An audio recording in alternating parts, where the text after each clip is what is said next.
LG polymers కంపెనీలో styrene gas leak అయిన ఘటనలో నిర్లక్ష్యం ఉందని తేల్చింది హై పవర్ కమిటీ. ట్యాంక్లో ఉష్ణోగ్రత పెరగడానికి డిజైన్ కూలింగ్ సిస్టమ్ సరిగ్గా లేకపోవడం, ప్రోటోకాల్స్ పాటించకపోవడంతో పాటు సిబ్బందికి సరైన అవగాహన లేదని కమిటీ గుర్తించింది.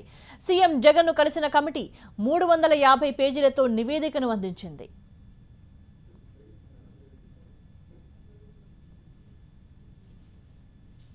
అయితే కమిటీ గుర్తించిన లోపాలేంటి? స్టైరిన్ బేస్డ్ ఫ్యాక్టరీల ఏర్పాటు ఇక సాధ్యం కాదా? దీనికి కమిటీ ఏం సూచించింది?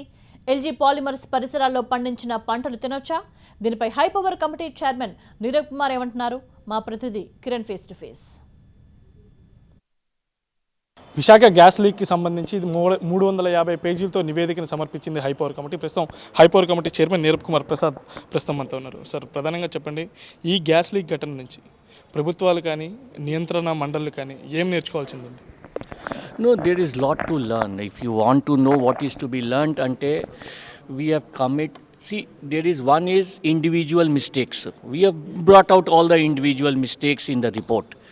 Individual mistakes kaka, the main interest of our committee was malla itla accident jaragakudadu. That should be the main interest. So దాని కోసం మనము చాలా డీటెయిల్గా ప్రతి రెగ్యులేటరీ డిపార్ట్మెంట్కి, ప్రతి కంపెనీ, ఈ ఎల్జీ పాలిమర్స్ కేసులో ప్రతి ఇష్యూస్కి చాలా డీటెయిల్గా ఎగ్జామిన్ చేసాం. డీటెయిల్గా ఎగ్జామిన్ చేసి సజెషన్స్కి 2 భాగంలో రాసాము: technical suggestions, administrative suggestions. Technical సజెషన్స్లో ఒకటి ఎల్జీ పాలిమర్ గురించి చెప్పాను, అది జనరల్గా మీకు చెప్పాను అప్పుడు. Second point, we talked about styrene-based industries. Styrene-based industries unte ఏమేం ప్రికాషన్స్ తీసుకోవాలి మీకు చెప్పాను. ఇప్పుడు ఈ స్టైరీన్ ఇండస్ట్రీస్ ఇండియాలో చాలా ఉన్నాయి. ఇట్లా ప్రమాదం ఇండియాలో కాదు, వరల్డ్లోనే జరగలేదు. కాబట్టి స్టైరీన్ ఇండస్ట్రీ వాళ్ళ కోసం ఇది చాలా ఇంపార్టెంట్ లెసన్స్. సో మన దగ్గర టెక్నికల్ ఎక్స్పర్ట్స్ ఉన్నారు. Anjan Ray, Indian Institute of Petroleum, CIPET director general, వాళ్ళ తరఫున ఇంకా 2 కూడా పెట్టారు. తర్వాత 3 ప్రొఫెసర్స్ విశాఖపట్నం నుంచి.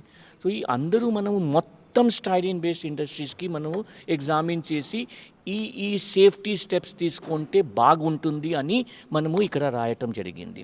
సాధారణంగా హజార్డస్ కెమికల్స్ ఉన్నవి చాలా ప్రాంతాల్లో ఉంటాయి. గతంలో నివాసపరమైన ప్రాంతాలు కాకపోయినప్పుడు ఇప్పుడు పూర్తిగా అక్కడ ఫ్యామిలీస్ అన్నీ ఉన్న పరిస్థితి. వాటిని మూవ్ చేయడం సాధ్యపడుతుందా? ఇమీడియట్గా సాధ్యపడదు. As I told you in the end, see, India needs industrial development.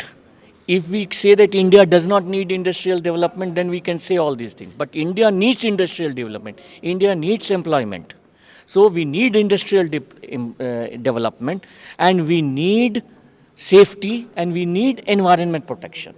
ఈ కమిటీ రికమెండేషన్స్ అన్నీ ఈ 3 పాయింట్కి దృష్టిలో పెట్టుకొని మనము సజెస్ట్ చేస్తున్నాము.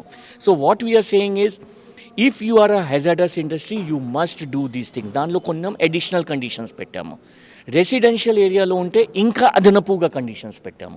విశాఖ ఘటన తీసుకుంటే ప్రధానంగా హెల్త్ సమస్యల గురించే మాట్లాడుకోవాలి. ఇప్పుడు దాదాపుగా రెడ్ జోన్లో కావచ్చు, ఆరెంజ్ జోన్లో కావచ్చు, ఎల్లో జోన్లో కావచ్చు, వాళ్ళు ఉన్న వాళ్ళ పరిస్థితి ఏంటి? అక్కడ పండే పంటలు తినొచ్చా? అక్కడ వాడే పశువుల నుంచి వచ్చే మిల్క్ని వాడచ్చా? అక్కడ అగ్రికల్చర్ క్రాప్తో లేవు ఎక్కువ, రిపోర్ట్లో ఉంది. See, point is one thing we made it clear, anything which is exposed to the styrene vapor, అది అసలు వాడుకోకూడదు. అప్పుడు స్టైరీన్ వేపర్ వచ్చినప్పుడు మీ రూఫ్ టాప్లో మీరు ఏదైనా గోధుల పిండి లేదు అన్నం పెట్టినున్నావు అంటే అది అసలు తినకూడదు. That has to be dispose. Now you come to the crop.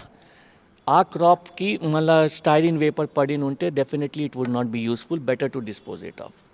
Come to the next crop. Okay, అక్కడ అగ్రికల్చర్ ల్యాండ్ ఎక్కువ లేదు. నెక్స్ట్ క్రాప్లో సాయిల్ టెస్టింగ్ లేకుండా ముందు పోకూడదు మన అడ్వైసు. అది మన రిపోర్ట్లో ఉంది. Soil testing compulsory. Soil testing చేసిన తర్వాతే if there is no styrene found in the soil, then only it should be taken. మొత్తానికి ఏదైతే పెద్ద ఎత్తున నెగ్లిజెన్స్ చేసిన వాళ్ళందరినీ కూడా చర్యలు తీసుకోవాలని చెప్పి ఇప్పటికే కన్సర్న్ డిపార్ట్మెంట్ అధికారులకు అందరికీ పంపించడం జరిగింది. ముఖ్యమంత్రి జగన్మోహన్ రెడ్డి కూడా వాళ్ళ మీద చర్యలు తీసుకోవాలని చెప్పి కోరినట్టుగా స్పష్టమవుతుంది. కెమెరా పర్సన్ సురేష్తో కిరణ్, టీవీ 9 విజయవాడ నుంచి.